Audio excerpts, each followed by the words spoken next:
بكت عيني بكت عيني بكت عيني على ذنبي وما لاقيت من كربي فيا ذلي ويا خجلي إذا ما قال لي ربي أما استحييت تعصيني ولا تخشى من العتب.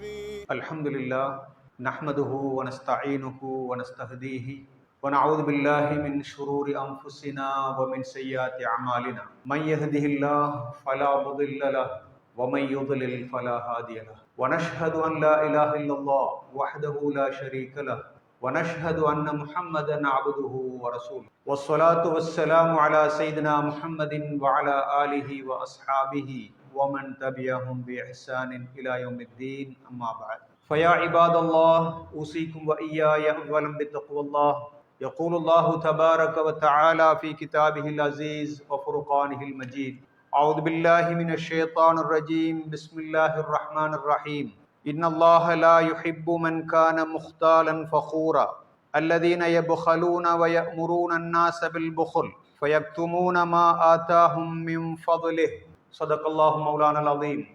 அளவற்ற அருளாளன் நிகரற்ற அன்புடையவன் அல்லாஹு தஆலாவுடைய பெயரினால் இந்த குத்துபாவை ஆரம்பம் செய்கிறேன். எல்லா புகழும் சர்வ வல்லமையும் கொண்டு கோடான கோடி படைப்புகளை படைத்து ரட்சித்து பரிபாலித்து வருகின்ற ரப்புல் ஆலமீன் அல்லாஹு தஆலாவுக்கே சொந்தமானதாக. சாந்தியும் சமாதானமும் அவனுடைய தூதர் எங்களுடைய தலைவர் முஹம்மது முஸ்தபா ஸல்லல்லாஹு அலைஹி வஸல்லம் அவர்கள் மீதும் அவர்களுடைய குடும்பத்தவர்கள் தோழர்கள் நல்லடியார்கள் அனைவர் மீதும் உண்டாவதாக. இந்த புனிதமான ஜும்மாவுடைய தினத்திலே இங்கு அமர்ந்திருக்கின்ற அல்லாஹு தஆலாவுடைய நல்லடியார்களே, அல்லாஹ்வுக்கு சுப்ஹானஹு வ தஆலாவை எல்லா சந்தர்ப்பங்களிலும் எல்லா இடங்களிலும் பயந்து கொள்ளும்படி முதலில் எனக்கும் அப்பால் உங்களுக்கும் நான் வசியத்து செய்து கொள்ள விரும்புகிறேன். அல்லாஹ்வுடைய நல்லடியார்களே, அல்லாஹு தஆலா தன்னுடைய குர்ஆன் ஷரீஃபிலே மனிதனுக்கு 3 வகையான பொறுப்புகளை கொடுத்திருப்பதாக சொல்லி காட்டுகிறான். முதலாவது பொறுப்பு, அவன் இபாதத்து செய்ய வேண்டும், அவன் அல்லாஹு தஆலாவுக்கு வழிபட வேண்டும், வணங்க வேண்டும். அது டிவோஷன் என்று வர்ஷிப் என்று நாங்கள் சொல்வோம். இரண்டாவதாக அவன் அல்லாஹ்வுடைய ஹலீஃபாவாக இந்த உலகத்திலே ஹிலாஃபத் என்ற அந்த பொறுப்பை நிறைவேற்ற வேண்டும். வைஸ் ஜெனரல்ஸ் என்று நாங்கள் சொல்லுவோம். அதாவது இந்த பூமியிலே அல்லாஹு தஆலாவுடைய சட்டதிட்டங்களை நடைமுறைப்படுத்துபவனாக, நீதியை நிலைநாட்டுபவனாக, மக்களுக்கு நல்ல விடயங்களை சொல்லிக் கொடுப்பவனாக அவன் இருக்க வேண்டும். அது இரண்டாவது பொறுப்பாக இருக்கிறது. மூன்றாவதாக இமாரத், இந்த உலகத்தை வளப்படுத்துபவனாக, இந்த உலகத்தை பொறுத்தவரையிலே சிவிலைசேஷனை பில்ட் பண்ணுபவனாக, இந்த பூமியை டெவலப் பண்ணுபவனாக அவன் இருக்க வேண்டும் என்ற 3 பொறுப்புகளையும் மனிதனுக்கு அல்லாஹு தஆலா கொடுத்திருக்கிறான். இன்னி ஜாயிலுன் ஃபில் அர்தி ஹலீஃபா வமா ஹலக்துல் ஜின்ன வல் இன்ஸ இல்லா லியஅபுதூன் வஸ்தஅமரக்கும் ஃபீஹா எனப்படுகின்ற 3 குர்ஆனுடைய வசனமும் என்ற 3 பொறுப்புகளையும் மனிதன் சுமந்தவனாக இருக்கின்றான் என்று நாங்கள் குர்ஆனின் மூலமாக அறிந்து கொள்கிறோம். அல்லாஹு தஆலாவுடைய ஹலீஃபாவாக இருக்க வேண்டும், பிரதிநிதியாக இருக்க வேண்டும், அல்லாஹு தஆலாவுக்கு மட்டுமே வணங்கி வழிபட வேண்டும். இரண்டாவது, மூன்றாவதாக இந்த பூமியை அவன் வளப்படுத்த வேண்டும், டெவலப் பண்ண வேண்டும் என்ற அந்த 3 வகையான பொறுப்புகளும் அவனுக்கு சுமத்தப்பட்டிருக்கிறது. எனவே அவன் இந்த உலகத்திலே மிருகத்தை விடவும் வித்தியாசமானவன். அல்லாஹு தஆலாவை ஏற்றுக்கொள்ளாத மனிதர்களை விடவும் அவனுடைய மிஷன் என்பது மிகவும் வித்தியாசமாக புனிதமாக இருக்கும். அவன் நாளை மறுமையிலே இந்த 3 வேலைகளையும் எந்த அளவு தூரம் நிறைவேற்றினான் என்று விசாரிக்கப்படுவான். அல்லாஹ்வுடைய நல்லடியார்களே, இந்த 3 பொறுப்புகளையும் அவன் நிறைவேற்றுவதாக இருந்தால் அவனுக்கு பணம் தேவை, அவனுக்கு அதிகாரம் தேவை, அவனுக்கு வெல்த் தேவை, அவனுக்கு பவர் தேவை, அவனுக்கு நாலேஜ் எனப்படக்கூடிய அறிவு தேவை. இந்த 3ம் அவனுக்கு தேவை. இந்த 3ஐயும் மனிதர்கள் உலகத்தில் எடுத்துக்கொள்ள வேண்டும். அது இல்லாமல் இந்த உலகத்தில் வாழ முடியாது. அது இருக்கின்ற அளவுக்கு தனி மனிதர்களுடைய சமூகத்தினுடைய வளர்ச்சி இருக்கும் என்பது இஸ்லாத்தினுடைய கண்ணோட்டமாக இருக்கிறது. அல்லாஹ்வுடைய நல்லடியார்களே, ஹிலாஃபத்தை, இபாதத்தை, இமாரத்தை இந்த 3 வகையான பொறுப்புகளையும் இந்த உலகத்திலே அல்லாஹ் சொன்னபடி நிறைவேற்ற வேண்டுமாக இருந்தால் மனிதர்கள் துறவிகளாக, இந்த உலகத்தை விட்டும் தூரமானவர்களாக, இந்த உலகம் எங்களுக்கு தேவையில்லை என்று வாழக்கூடாது. இந்த உலகத்திலே அவர்கள் பணத்தை சம்பாதிக்க வேண்டும், நல்ல முறையிலே சம்பாதிக்க வேண்டும். இரண்டாவதாக நாலேஜ் எனப்படுகின்ற அந்த அறிவை அவர்கள் தேட வேண்டும். அதே போன்றுதான் அவர்கள் இந்த உலகத்திலே இருக்கின்ற அதிகாரங்களை அவர்கள் எத்த வேண்டும், எடுக்க வேண்டும். இந்த 3ஐயும் தேடுகின்ற சந்தர்ப்பத்திலே அல்லாஹு தஆலாவுடைய திருப்தியை மாத்திரம்தான் அவர்கள் இலக்காக கொள்ள வேண்டும். நாம் இந்த 3ஐயும் தேடுகின்ற பொழுது அது பணமாக இருக்கலாம், அதிகாரமாக இருக்கலாம், அதே போன்று அறிவாக இருக்கலாம். இந்த 3ஐயும் தேடுகின்ற பொழுது நான் அல்லாஹ்வுக்காக வேண்டி தேடுகின்றேன், அவனை திருப்திப்படுத்த தேடுகின்றேன். இந்த உலகத்தில் என்னையும் பாதுகாப்பதற்கு, இந்த உலகத்தில் இருக்கின்ற மக்களையும் பாதுகாப்பதற்கு இதனை தேடுகின்றேன், பாதுகாக்கின்றேன் என்ற அந்த உணர்வு அவனுக்கு தேவைப்படுகிறது. அல்லாஹ்வுடைய நல்லடியார்களே, எவ்வளவு தூரம் உச்சமான அளவில் பணக்காரனாக இருக்க முடியுமோ, எந்த அளவு தூரம் ஒரு அதிகாரத்தை அடைய முடியுமோ, எந்த அளவு தூரம் ஒரு அறிவு துறையிலே உச்சகட்டத்தை அடைய முடியுமோ அந்த அளவு தூரம் போக வேண்டும். அதிலே எந்த விதமான தவறும் இல்லை. அது அல்லாஹு தஆலாவுடைய ரசூல் ஸல்லல்லாஹு அலைஹி வஸல்லம் அவருடைய கட்டளையாகவும் இருக்கிறது.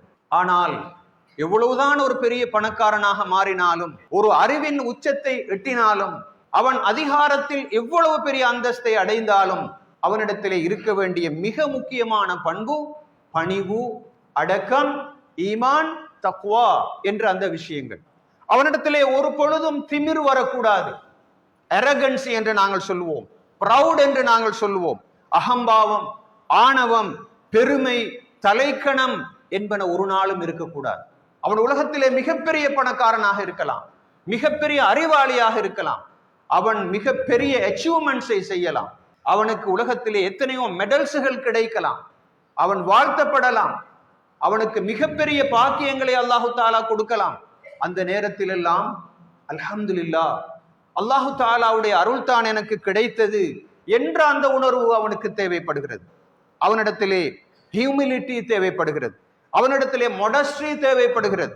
அவன் பணி உள்ளவனாக, அடக்கம் உள்ளவனாக, தாராள தன்மை உள்ளவனாக, எந்த நேரமும் அல்லாஹு தஆலாவுக்கு ஷுக்ர் செய்பவனாக, அல்லாஹு தஆலாவுடைய கடமைகளில் எந்த விதத்திலும் தவறு செய்யாதவனாக, அன்பாளனாக, இரக்கமானவனாக, மற்றவர்களுக்கும் உதவி செய்யக்கூடியவனாக அவனிடத்தில் இருக்க வேண்டும். அல்லாஹ்வுடைய நல்லடியார்களே, இந்த ஒழுங்கை நாங்கள் எப்போது பின்பற்றுகின்றோமோ அப்போது அல்லாஹ்வுடைய திருப்தி மாத்திரமல்ல, இந்த உலகத்தில் மனிதர்களும் அதனால் பயனடைவார்கள். கவலைக்குரிய விஷயம் என்னவென்றால், மிகப்பெரிய அதிகாரங்களை அடைகிறார்கள், அறிவுத்தரத்திலே உச்சங்களை அடைகிறார்கள், பணத்துறையிலே மிகவும் உயரமான இடங்களை அடைகிறார்கள். ஆனாலும் அல்லாஹ்வுக்கு ஷுக்ரு செய்ய வேண்டுமே.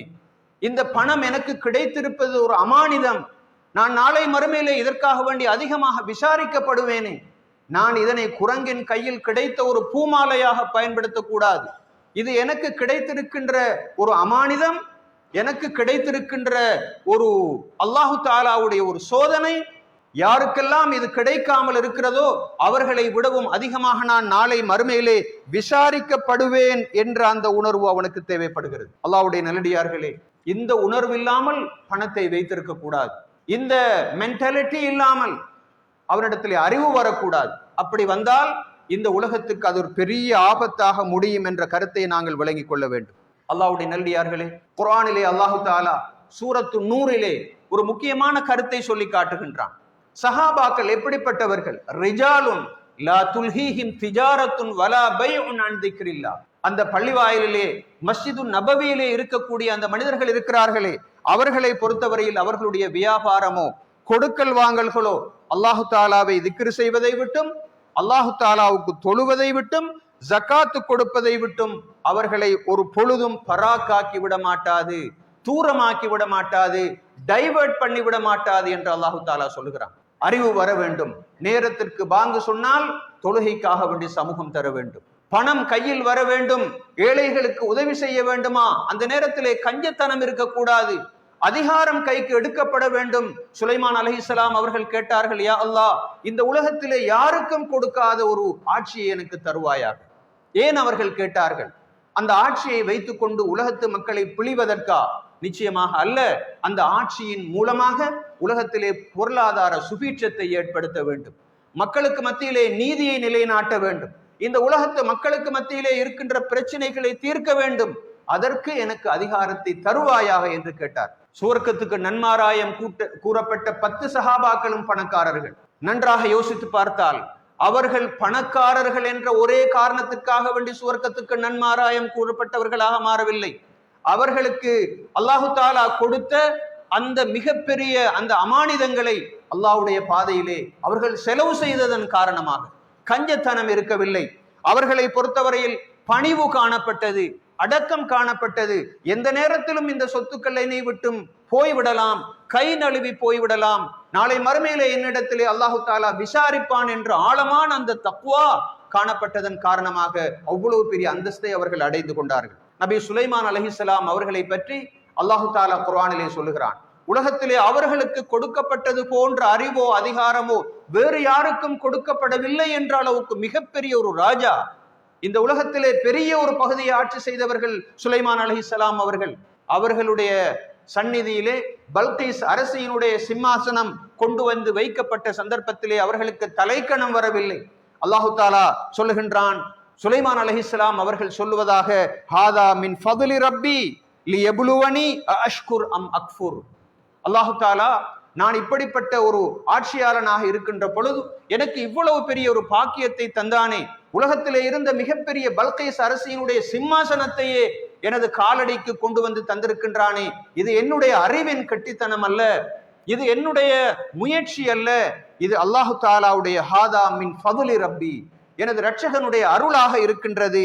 நிச்சயமாக நான் நன்றி செலுத்துகின்றேனா, நன்றி கெட்டவனாக நடக்கின்றேனா என்று பரிசீலிப்பதற்காக, சோதிப்பதற்காக இதனை அல்லாஹு தாலா தந்தான் என்று அவர்கள் சொல்லுகிறார்கள். அப்படித்தான் ஒரு ஆட்சியாளர் இருக்க வேண்டும், அப்படித்தான் ஒரு அறிஞர் இருக்க வேண்டும், அப்படித்தான் ஒரு மிகப்பெரிய அந்தஸ்தை அடைந்த ஒரு ப்ரொஃபஷனல் இருக்க வேண்டும். தலைக்கணம் வரக்கூடாது, அவரிடத்திலே பணிவு வர வேண்டும். இதோ துல்கர்னைன் ரஹ்மத்துல்லாஹி அலைஹி அவர்கள் ஒரு மிகப்பெரிய அணைக்கட்டை கட்டுகிறார்கள். ஒரு அட்டூழியம் செய்யக்கூடிய ஒரு சாரார் ஒரு குறிப்பிட்ட பகுதிக்கு வந்து அட்டூழியம் செய்கிறார்கள் என்று கேள்விப்பட்டவுடன் அவர்கள் ஒரு குறிப்பிட்ட பிரதேசத்துக்கு வந்துவிடக் கூடாது என்பதற்காக வேண்டிய ஒரு பெரிய டேம்பை கட்டுகிறார்கள். அந்த மிக பிரமாண்டமான டேம்பை கட்டிவிட்டு அதற்கு முன்னால் நின்று கொண்டு அவர்கள் சொல்லுகிறார்கள், இது எவ்வளவு பெரிய அணைக்கட்டாக இருந்தாலும் அல்லாஹு தாலாவுடைய கியாமத் வந்து விடுகின்ற பொழுது ஃபைதா ஜாஅ வஅது ரப்பி ஜஅலஹு தக்கா, இது அல்லாஹு தாலா எனக்கு தந்திருக்கின்ற மிகப்பெரிய அருளாக காணப்படுகிறது. அல்லாஹு தாலாவுடைய மறுமை நாள் வருமாக என்றால் இதை சுக்குநராக்கி விடுவான் என்று தன்னுடைய அடிமைத்தனத்தை, தனது பணிவை, தனது அடக்கத்தை அவர்கள் வெளிப்படுத்துகிறார்கள். அப்படித்தான் ஒரு ஆட்சியாளர் இருக்க வேண்டும். எந்த நேரத்திலும் அவரிடத்திலே ஒரு டியூட்டி கன்சஸ் இருக்க வேண்டும். நான் நிச்சயமாக பொறுப்புதாரி, என்னிடத்திலே அல்லாஹு தாலா விசாரிப்பான்.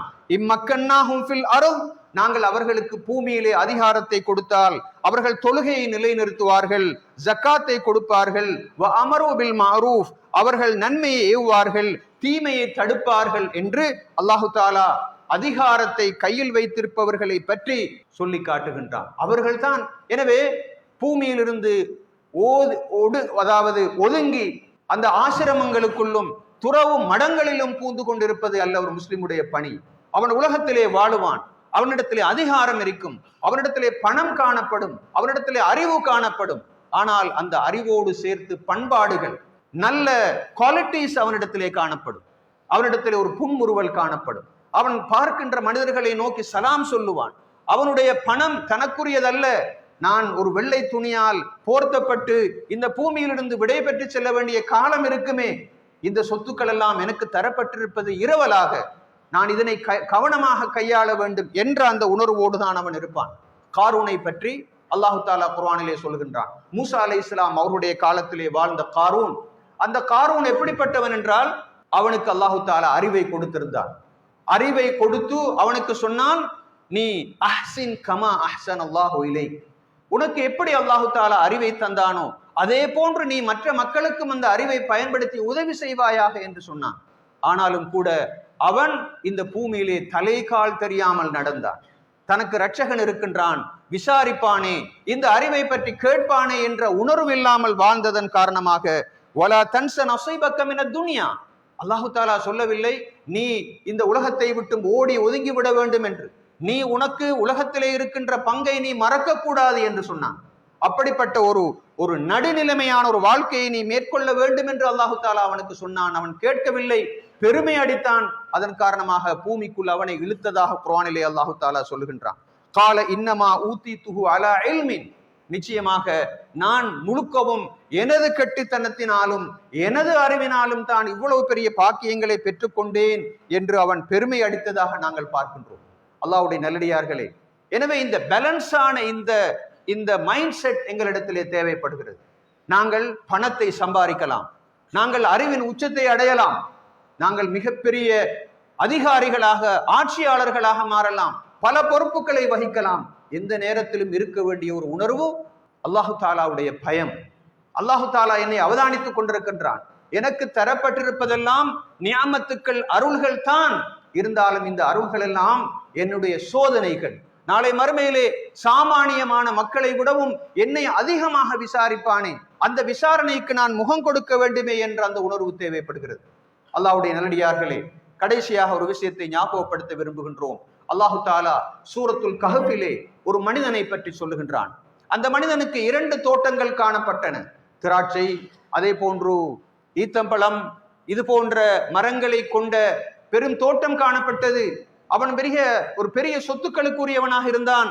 ஆனால் அந்த தோட்டத்துக்குள் நுழைந்த சந்தர்ப்பத்திலே அவன் சொன்னான், ஒரு நாளும் கியாமத்து வராது என்றுதான் நான் நம்பிக்கொண்டிருக்கின்றேன் என்று அவன் சொன்னான். தனக்கு பக்கத்தில் இருந்த தன்னுடைய தோழனை பார்த்து சொன்னான், நான் உன்னை விடவும் அறிவிலே கூடியவன் என்றெல்லாம் பெருமை அடித்தான். அல்லாஹு தாலா அவனுடைய தோட்டத்தை அழித்து விட்டதாக அது ஒரு விரிவான சம்பவம் சூரத்துல் கஹ்ஃபிலே நாங்கள் பார்க்கின்றோம். அல்லாஹ்வுடைய நல்லடியார்களே, எனவே கட்டாயமாக நாங்கள் அந்த பேலன்ஸான அந்த மனப்பாங்கோடு தான் நாங்கள் இருக்க வேண்டும். அப்படி இல்லாத போது நிச்சயமாக அல்லாஹு தாலாவுடைய அந்த தண்டனைக்கு உள்ளாக வேண்டும். மாத்திரமல்ல, உலகத்திலிருந்தும் நாங்கள் பொதுமக்களால் ரிஜெக்ட் பண்ணப்படுவோம் என்ற உணர்வை விளங்கிக் கொள்ள வேண்டும். இன்றைய சமுதாயத்திலே பலருடைய தேவைகள் இருக்கின்ற சந்தர்ப்பத்தில் திறமைசாலிகள் இருக்கிறார்கள், மிகப்பெரிய ஸ்கில்ஸ் உள்ளவர்கள் இருக்கிறார்கள், டேலண்ட் உள்ளவர்கள் இருக்கிறார்கள், ஆப்பர்ச்சுனிட்டிஸ் உள்ளவர்கள் இருக்கிறார்கள். அவர்கள் எல்லோரும் பொறுப்புதாரிகள், நாளை மறுமையிலே விசாரிக்கப்படுவார்கள் என்ற அந்த பணிவோடு அந்த உணர்வோடு இருப்பதற்கு நாங்கள் முயற்சிக்க வேண்டும். அப்படி இல்லாத போது நிச்சயமாக அது ஒரு பெரிய சாபமாக மாறிவிடும். அல்லாஹு தாலா குர்ஆனிலே சொல்லுகின்றான், இன்னல்லாஹ யஅமுருக்கும் அன் துஅத்துல் அமானாத்தி இலா அஹ்லிஹா, நிச்சயமாக நீங்கள் அனைவரும் நீங்கள் சுமந்திருக்கின்ற அமானத்துக்களை அவற்றை எதிர்பார்த்திருப்பவர்களுக்கு நீங்கள் கொடுக்க வேண்டும் என்றுதான் உங்களுக்கு கட்டளை இடுகின்றான் என்று குர்ஆனிலே சொல்லி காட்டுகின்றான். எனவே எங்கள் மீது சுமத்தப்பட்டிருக்கின்ற ஹிலாஃபத், இமாரத், இபாதத் எனப்படக்கூடிய பணிகளை நாங்கள் செய்ய வேண்டும். பணத்தை, அதிகாரத்தை, சொத்து செல்வங்களை, அதே போன்று மற்றமுண்டான விஷயங்களை எல்லாம் சேர்ப்பதில் எந்த தவறும் கிடையாது. ஆனால் அல்லாஹு தாலாவுக்கு பதில் சொல்ல வேண்டுமே என்ற அந்த உணர்வோடு, அடக்கத்தோடு, அதே போன்று பணிவோடு, மனித சமுதாயத்தின் மீதான இரக்கத்தோடு எமது வாழ்க்கையை கடத்துவதற்கு வல்ல நாயன் எம் அனைவருக்கும் அருள் பாலிப்பானாக. யா அல்லாஹ், எங்களுடைய பாவங்களை மன்னித்தருள்வாயாக. நீ எமக்கு எத்தகைய நியமத்துக்களை எல்லாம் தந்திருக்கிறாயோ அந்த நியமத்துக்கள் அனைத்துக்குமாக உனக்கு ஷுக்ர் செய்வதற்கான மனப்பாங்கை எங்களுக்கு தருவாயாக.